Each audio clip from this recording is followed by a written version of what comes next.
আবারও বেহাল ছবি। কচুরিপানা আবর্জনায় পরিপূর্ণ জলপাইগুড়ির হৃদয় করলা নদী।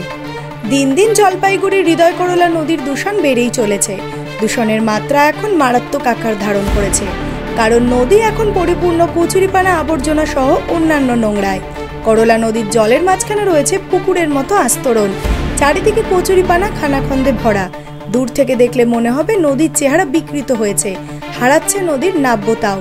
নদীর পরিষ্কার বা নাব্যতা ফিরিয়ে আনতে এর আগেও জেলা প্রশাসনের তরফে আলোচনা হয়েছিল। বর্তমানে জলপাইগুড়ি শহরের বাবুঘাট থেকে শুরু করে প্রায় 5 থেকে 6 কিলোমিটার নোংরা আবর্জনায় ভরা জলপাইগুড়ির করলা নদী।